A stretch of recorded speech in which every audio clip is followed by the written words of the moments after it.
Good evening. Before we start tonight, I'd like to once again say that we're not scholars, we're not historians. What we're going to be offering is based on our experience of this practice. And if we do make errors in doing so, we apologize in advance for those.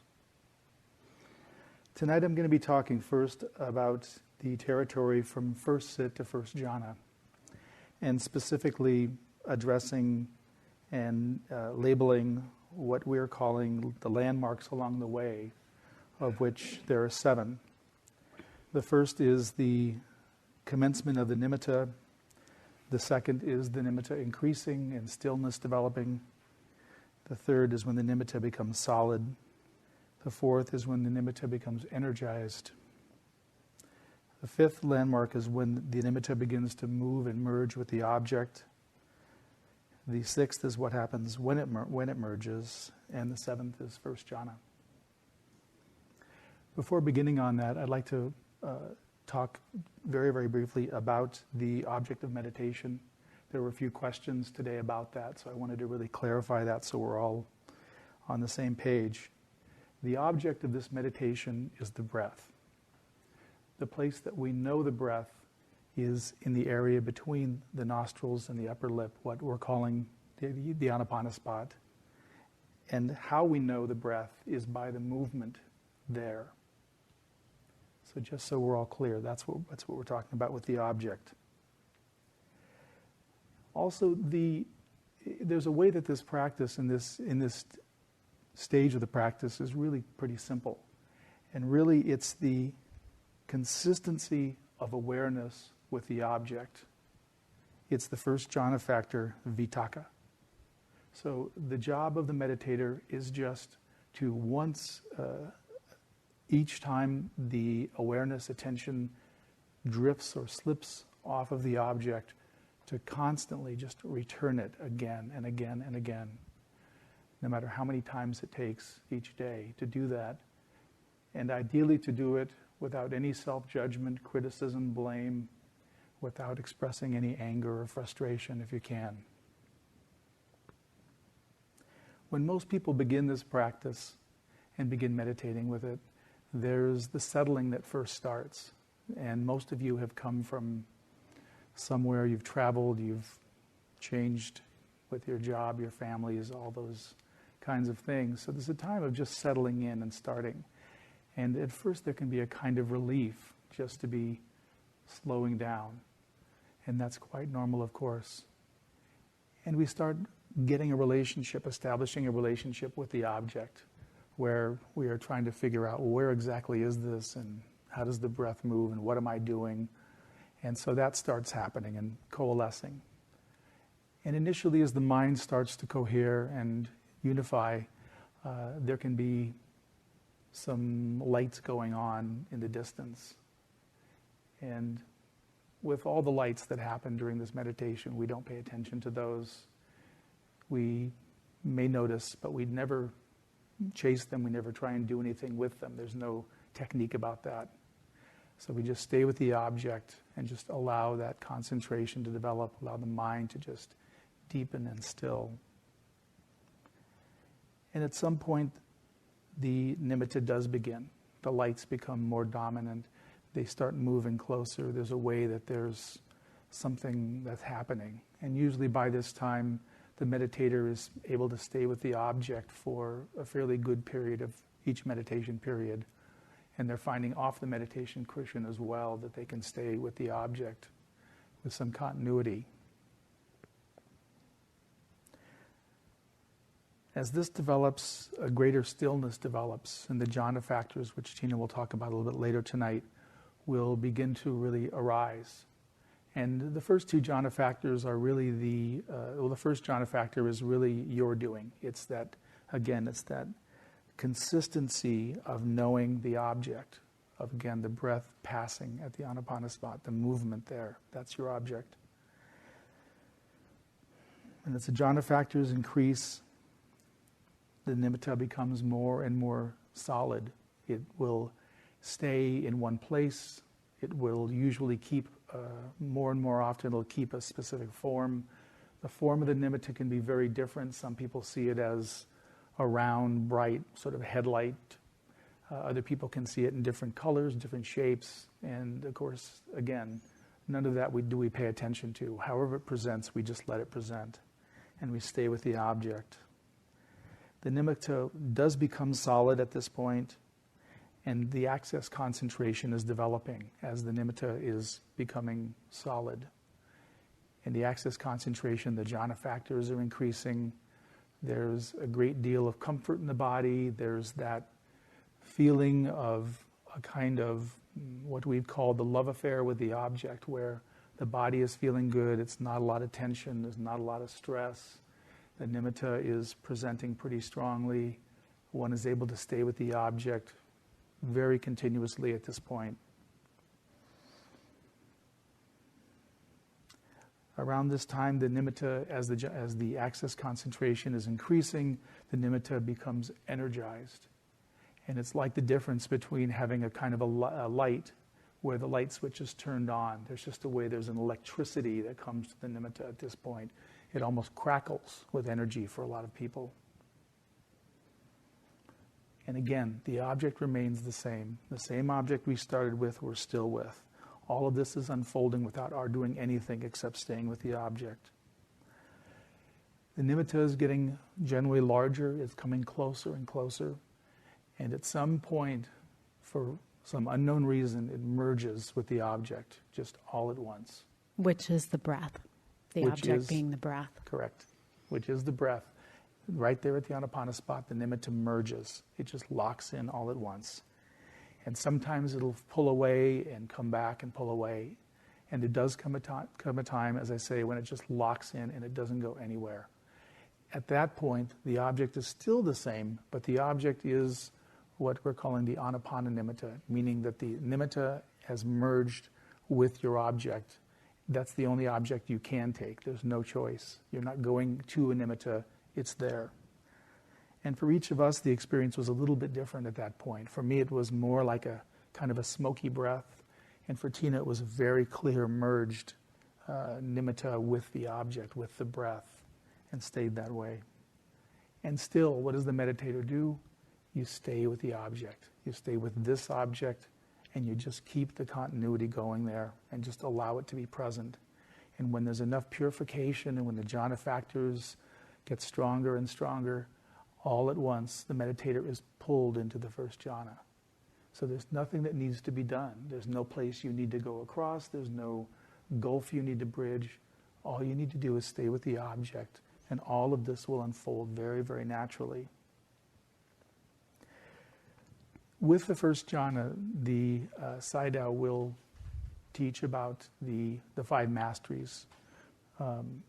And the 5 masteries are a very important component of the jhanas, where there needs to be a real stability about the jhana. There needs to be an ability to go into the jhana at will, to stay in it as long as the time resolve is for, to exit when the time resolve is over, and just go ahead. Checking the jhana factors. And to check the jhana factors, which the Snyder will talk about later.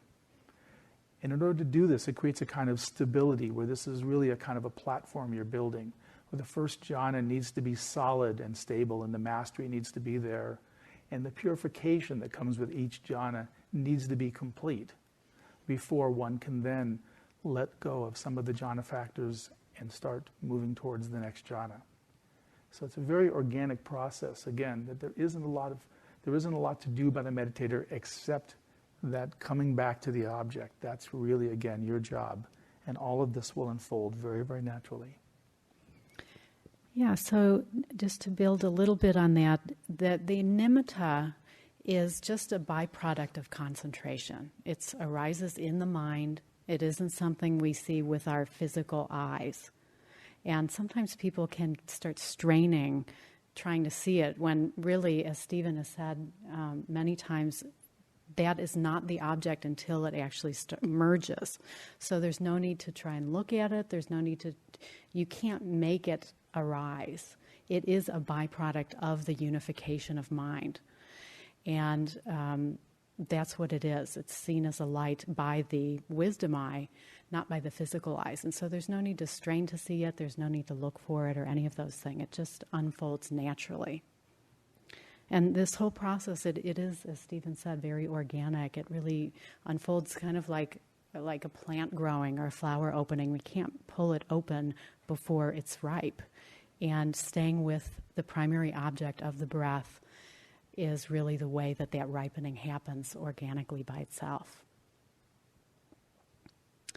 So there's a few metaphors that we like to use as kind of a context for Westerners with this practice, and in this talk about skillful effort and how that is applied in this territory from the first sitting to first jhana, which in many ways is the most, the bumpiest part, or can be the bumpiest part of this whole progression of the samatha practice. And so the first metaphor that we think is helpful is that of really building a muscle. What is being cultivated in this practice? We've talked about the fact that the concentration practice is cultivating the ability to be disinterested in the hindrances, in our story, and in anything that really pulls us away, which is a great faculty to have not only here, but in the world as well. The example I gave last night of getting cut off in traffic or something, we suffer a whole lot more when we can't just turn away from that and let it go than we do if we stay with it for a long period of time after it's happened. And so every time you're sitting all day long, the hundreds or thousands of times that you are pulled away or might be pulled away from the Anapana meditation, to just bring the awareness back without strain, without striving, and without judgment to the object, you are building that muscle. So it's kind of like if somebody had a 20-pound weight and was doing bicep curls, they might start out and 20 pounds might feel very heavy, and because the muscle isn't very strong. But every time they lift that weight up, that muscle gets stronger and stronger. And at some point, 20 pounds might not even feel heavy at all because the muscle is so strong. And so the effort that it takes to stay with the object is much less, or maybe there isn't much effort at all being applied because that muscle has been developed. And that's really what is being cultivated in the concentration, in any of the concentration practices, is the ability, the strength of being able to not be interested in these other things as they arise, and there may be the possibility of turning off the object towards those things that ultimately will make us suffer. So that's one metaphor. Another is, we call it the surf zone metaphor. And I used to be a scuba diver. So even if you've never done scuba diving, I think this is really helpful in terms of thinking about the effort that we make in this practice and the hindrances. So in surfing, or in scuba diving, there's all kinds of very heavy, laborious equipment. There's a wetsuit. Sometimes there's a hood with a wetsuit. There's tanks of air. There's weights that you might have to put on so that you can actually sink into the water. There's the mask. There's the regulator that you breathe from. And when you're doing a beach dive, you will put all this on and come down to the ocean and have to walk across the sand with all this stuff on. And so you've got all this heavy weight that you're carrying. And it's really awkward and hard. It's easy to fall down. But eventually you get up to the beach. And the surf zone is where the waves crash on the beach. And somehow you have to get the flippers on, get in the water, and get through the surf zone. And a lot of times this is actually done going backwards into the water so that when the waves break, they hit you in the back. So it's very awkward and clumsy if you've ever seen anyone do it. But eventually you get the flippers on, and really the job at that point is to go straight through the surf zone. As quickly as you can, you aren't paying attention to it.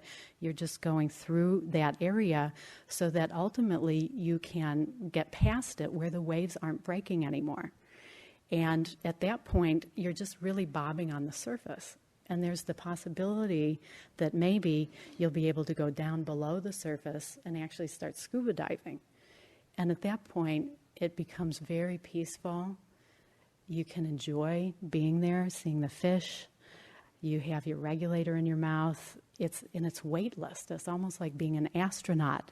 So all this heavy equipment that you've been carrying around and lugging, that's actually, protecting you in some way, feels very weightless, and it's very effortless, even though there are a lot of technical details to manage. So when the hindrances come up in this practice, that is really like going through the surf zone, and frequently what happens is the waves come and they knock your mask off, and you're gulping down sand and, salt water, and maybe the regulator's fallen out of your mouth, and really all you can do at that point is stop what you're doing and take care of what's come up. And so this is where the skillful effort, and we'll talk more about this tomorrow night with the hindrances, is really just going straight through the surf zone and not so much investigating what's happening there. And we'll use this metaphor more tomorrow night when we talk about the hindrances. So there's a way that with this practice, as you get beyond that first sit to first jhana period, it starts becoming very peaceful and tranquil, and there's the possibility of really exploring a whole lot more in the practice. The last metaphor then that we think is helpful with this is actually from Taoism. And it's the symbol of the yin and the yang. And if you aren't familiar with the symbol, it's a circle with an S-shaped line in the middle. And I'm not a Taoist, so if I don't get all the details right, please forgive me. But it's a circle with an S-shaped line. One side is white with a small black circle dot in the middle, and one side is black with a small white dot in the middle. And in considering effort, this has come up a lot in the interviews, actually. Most of the time when we think about effort and skillful effort, we think about the yang energy, which in this symbol, there's the yin and the yang. And the yang energy is more active, it's doing, it's proactive and going out there. It's generally associated with masculine, but of course, all of us have both of these. And that is really needed. As Stephen said, we need to apply our attention to the object. And so there is a sense of needing to do something at different times. But what often gets overlooked, especially at this stage of the practice, is the yin. And in the yin energy of the symbol, it's the receptive energy. It's receiving, it's waiting. It's really, in this case, letting the practice do you. And what we've found is that a lot of times people can become out of balance with the striving of the yang energy, and seeing that really the only way to apply skillful effort is by the doing. And in this practice, because it is so still and serene, there's really a need to have the balance with letting the practice do you. And as we talked about last night, going through the different levels of the jhanas, it becomes more and more important to not have so much of me doing things, and to allow the practice to really do you, just the way that a plant comes out of the ground, because that's what the nature of it is, and it's a natural unfolding. So those are a few ways of just framing the practice that can be helpful as we start thinking about skillful effort. And we want to be clear, we're not really referring to this as wise effort in the Eightfold Path, but more as just how to apply everyday skillful effort to the practice. And in applying skillful effort, I'd like to just draw upon the one metaphor that Tina used of the yin and yang, which I want to frame as action effort being what's normally considered the more masculine energy, and receiving effort as more of a feminine energy. And as an example, If you were standing at the top of a fairly steep hill and you wanted to get to the bottom to deliver a very important message, what you would do more than likely is you would start running as fast as you can. But you wouldn't continue running as fast as you can. You wouldn't continue the action effort, because at some point speed and gravity are going to come into play here, and they're going to help carry you down the hill. So if you don't slow down your action and let gravity and speed carry you down the hill the rest of the way, you're going to fall. And if you stop and sit down, you're not going to make it to the bottom of the hill. So you need both of these in the right balance of the movement, the fast running, and the relaxing and allowing the force to carry you as well. And in this case, and in this practice, again, the action effort, as I said before, is the vitaka. It's that continuously coming back to the object. But when you're on the object, you don't need to keep coming back to it. You can just relax. You can just allow that to be present. That's what's happening, is you're on the object. So just let that develop without doing anything. And this is the real fine line for those of us that are the real strivers, and I'm one of them, that you have to learn.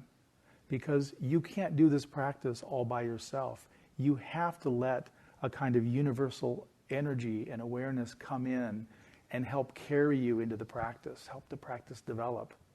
So it's a very important point. And along the lines, what I said last night is it's really critical to put down what you know. You're all very experienced meditators. You know a lot of meditative technique and strategy, and you really have to put that down to really stay clean with this practice and allow this practice to develop. One of the other problems people have is there are particularly people that have read a lot, have read a number of the texts or have practiced this many times before. They know the practice really, really well. And what happens is there can be a compulsive need to try to compare them, what's happening with them, to what the path is, to where they are. So they're constantly evaluating every meditation, every time they're on the object. Okay, what am I now? What's happening? What are the lights? What stage?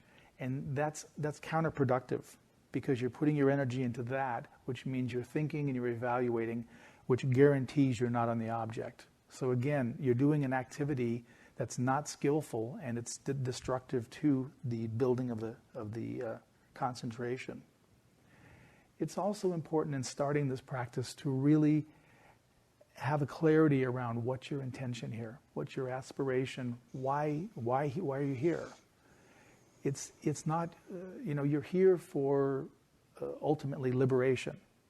You're ultimately here to do the entire Buddha's path. So to know that that's why you're here, that liberation is what's dependent on what your actions are, really helps motivate the activity. And there's an attitude that we can develop, really one of openness and acceptance and surrender of doing it our way. Because again, our way, what we need to do is just come back to the object and forget about all the rest, the strategizing and all the good effort. Persistence is very, very important here. But persistence, again, has to be done properly. Like Sayadaw gave the example the first night of the lute, is the ancient stringed instrument. And if the string is too tight, if there's too much effort and too much persistence, the string breaks. And what that looks like in practice is that there's restlessness and striving. If there's too little persistence, if our string isn't tight enough, then we can get into laziness and sloth and torpor. So we need to really see that balance and notice when those things are happening. We're not watching, we're not really trying to track these things, but clearly when we're overexcited, it's a pretty good indication that we're doing too much personal effort. And if we're just really feeling sluggish, it means we're not bringing enough effort and energy and persistence to the object. There's a kind of quality also that we can know of the object. And we have friends who do kayaking, the boat with an oar on each side. And they talk about when they're in a stream or river and they're paddling, when they hit that current, they call it riding the rail. And in this practice too, there's a way that we ride the rail when it's just right, when we're on the object, it's happening, we don't need to do a lot. That's the time not to do a lot, to just let it be, let it develop, really ride that rail, find that current. There's a quality to the being on the object. And so you can notice that. You don't need to go looking for it. You don't need to make it happen. But just really, when you taste that, just let it develop by itself. And again, the relaxing of personal effort is very critical. And I've talked about it enough, but I just want to emphasize that. When it's working, you don't have to do anything. Just stay with the object. You don't have to keep applying it. So just let it develop on its own. And when there's silence and when there's stillness and when the object is clear, just really let it just deepen. One of the times also to relax personal effort is when, as Tina said, going through the surf zone, when there's a lot of hindrances and there can be defilements coming up that we're not paying attention to, we're trying not to engage, we're turning away from. But when that starts lessening and lessening, there's a time when we can tell that we're getting through the surf zone and we're almost out to the ocean where there's a lot of calm water. So really allow that to happen and relax your effort there. So again, this is a developing of that continuity and really the deep qualitative knowing when you're on the object to appreciate that and work with that. One of the things we've found useful, and even in on our retreat, we could see that each of us had a different style that we brought to the practice, and so afterwards it was kind of fun to compare notes as to how what was skillful, what wasn't so skillful, and where they were the same and different. And I think this is one of the things when we're working with people, or you can even do this for yourself, to really think about what do you uniquely bring to the practice and your strengths as a meditator. So we thought we'd share just a few snippets just to give you examples of ourselves and two other people and some of the strengths they bring so that you can start, maybe you already know this, but to really use what you do bring to the practice as a faculty as part of your skillful effort. For me, I found that really what I was good at was the vitaka piece. The really, as I said, the continuously coming back to the object. And if I had to do that a million times in a day, I was perfectly fine with that. I didn't have any much criticism or self-judgment. I knew that was my job, was just to come back again and again. And that was one of the things that really was beneficial to me, was to really get the continuity going. And for me, there was also, I needed to do occasional long sits. It was just the way I'm wired. And when, the practice was developing and the access concentration was available, then, I began a practice of sitting all night, one night a week. And I don't recommend it to everybody, but for me it was the right thing to do because it really helped accelerate when I was in that place of when the object was very continuous. It allowed it really to deepen substantially. And again, I don't recommend it if it's not how you're wired, but just the point is for you to really know from your history of meditating, what do you do well? Are you really good at morning sits? Then make your morning sits longer. Are you really good in the evening? Same thing. So really just do an evaluation. As a meditator, we all have gifts. So what's your specific gift in this skill? Yeah, and for me, I'm not so good at the marathons, but I have a real sort of meticulous continuity where over time there aren't very many gaps between in staying on the object. So it's more of the vichara, and with enough of that, even though, there were times over long retreats where my amount of sleep will go down, but I need sleep. And so that Stephen's approach doesn't really work for me, but really being meticulous throughout the day works better for me. So, these are just two examples of what our natural tendencies are and how that we could really lean into those to help the practice develop. And we know of two other yogis, just to give you a few more examples. And one of these people really has a deep faith in the practice and such a strong trust in the Buddha and the teachings, in the Sayadaw and his presentation of the Buddha's teachings. And so when this yogi had difficulties come up, or even at the very beginning, that faith carried this person through many things, and it was a very reliable strength to bring to the practice. And then there was yet another person who really just was very trusting in following the teachings exactly.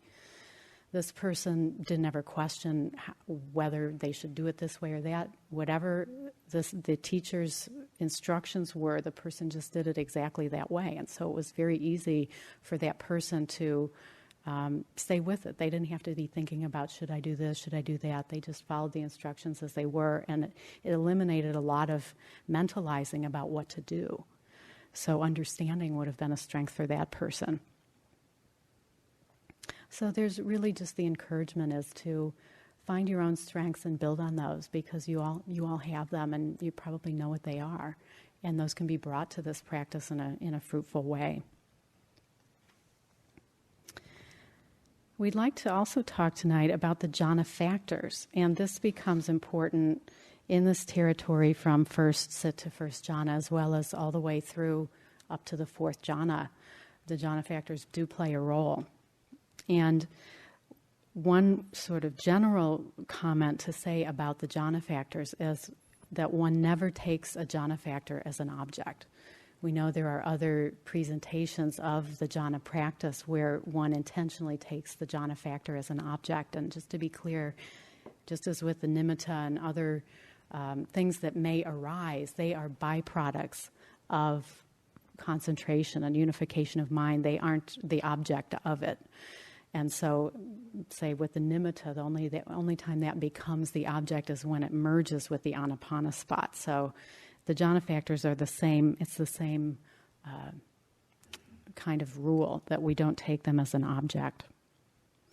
So the 5 jhana factors are vitakka, vichara, piti, sukha, and ekagata. Those are the Pali terms, and usually the Sayadaw likes to use those terms, so when you're interviewing, it's good to just know what they are. They translate, and then I'll go through them. Vitakka is applied attention. So this is what Stephen's been talking about, the application of the attention back to the object over and over again. Then vichara is the sustained attention. This is really the continuity, the over time without break. So we like to think of vitakka as consistency, where you're just doing it over and over again. Whereas vichara is the continuity, where there aren't as many breaks. And then piti is translated as either joy or rapture. And all of these are mentally produced, but piti in particular can feel sometimes as though it's in the body. It's more bodily sensed joy or rapture. And actually sometimes can be too much and can feel a little bit gross. All of these start feeling gross as the jhana progression happens. And then sukha is translated as bliss. It's more of a it feels more like a mental happiness. It's more bubbly, kind of like a carbonated water or something, and is really not so much experienced as bodily, but is more a mental happiness. And then ekagata is one-pointedness. And this is really the concentration as we talk about it, the one-pointedness on the object of meditation. So as these then relate to the jhanas, in the first jhana, all 5 factors are present. And really, vitakka and vichara are the most noticeable, because this is so close to our normal consciousness that it's easy to wobble at that point and be needing to keep making that effort of applying and sustaining the attention. So if you just look at percentages in the first jhana, 5 factors are present. Vitakka and vichara might be 50%, and so the other jhana factors may not be as noticeable. Everybody's different, but they are all 5 present. And then in the second jhana, the first 2 factors drop. So what's left is piti, sukha, and ekagata. And in this case, usually piti is predominant. And again, everybody has their own sense of what it feels like, but there can be a lot of the piti experienced in the second jhana. And then in the third jhana, piti drops.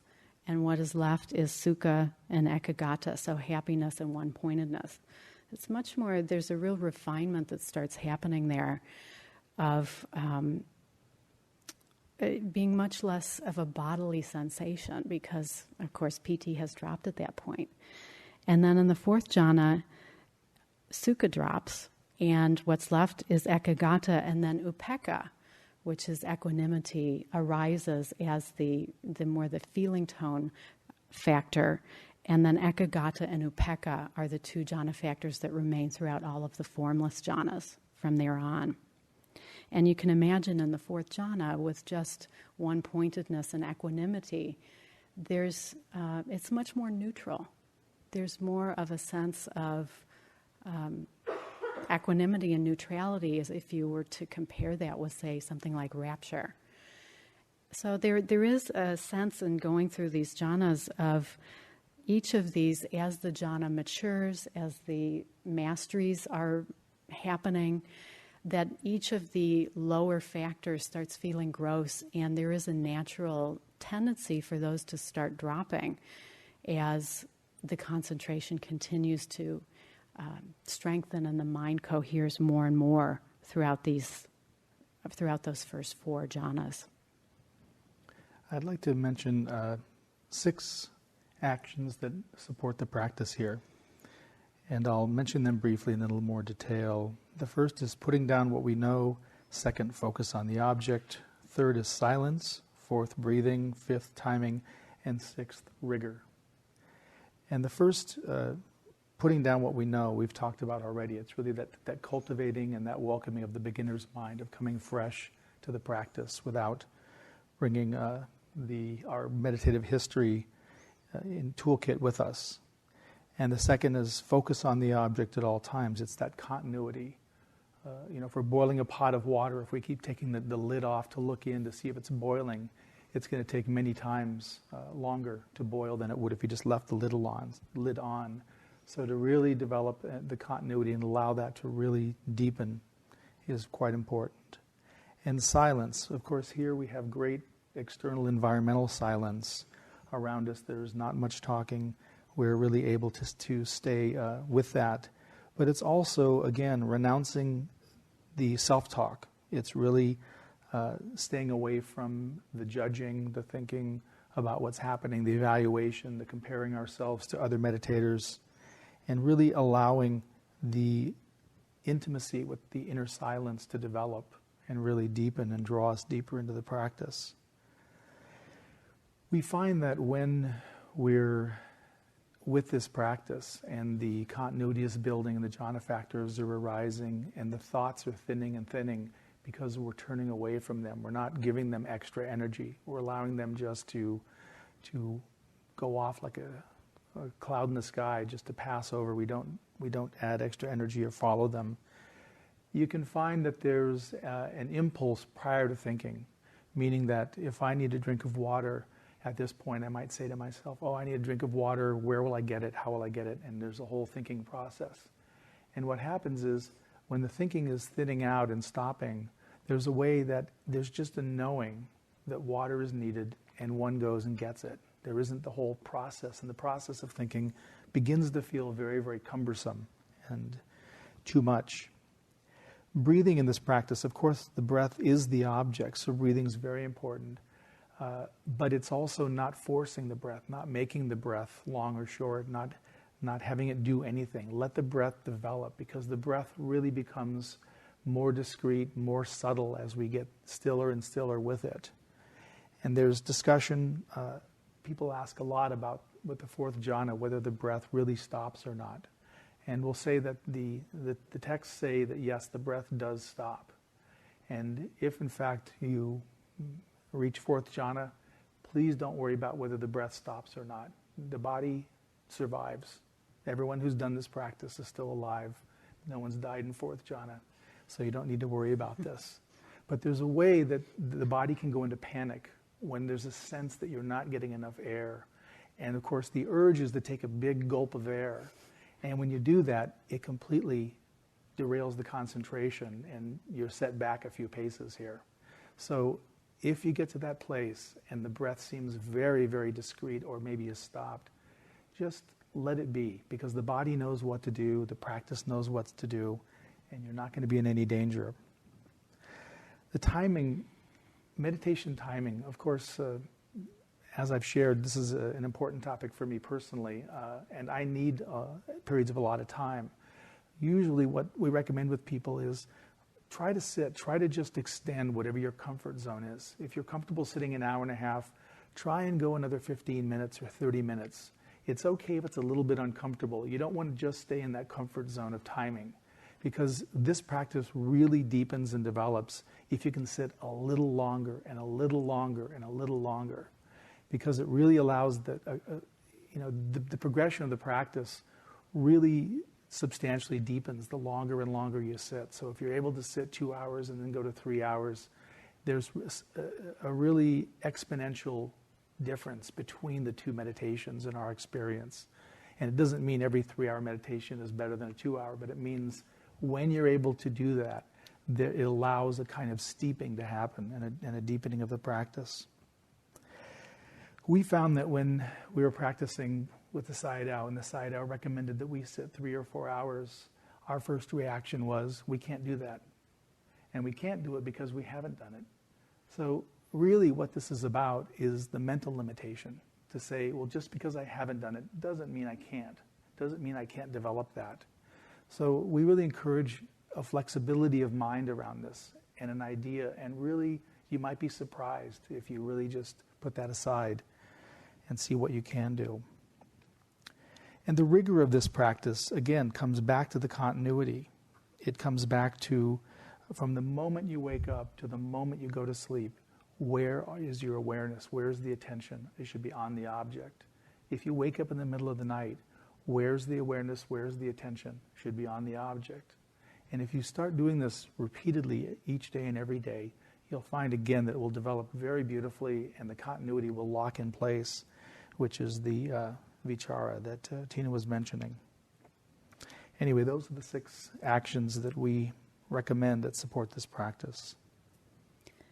Yeah, and I'll just say, with regard to the timing, I think for me, I had done so many years of Vipassana practice, which of course has a momentary object.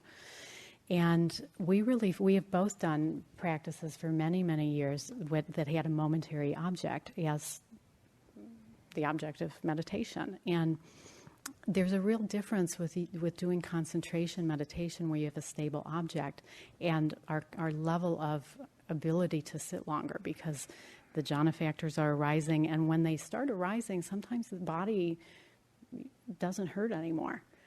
And so there is, I just would encourage you to hold that as a possibility, that what you have maybe experienced in practices that use a momentary object isn't the same standard as with concentration practice as your concentration starts deepening. Because when the Sayadaw asked me to sit for 3 or 4 hours, I said, I can't do that, and he really had the faith that I could, and so I tried.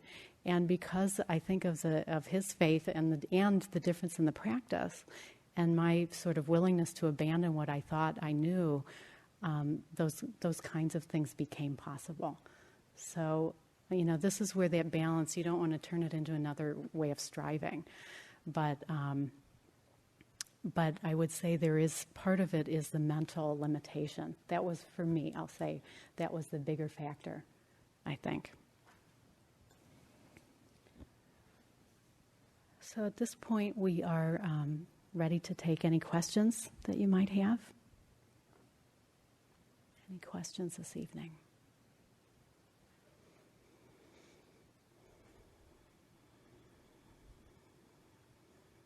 Yes.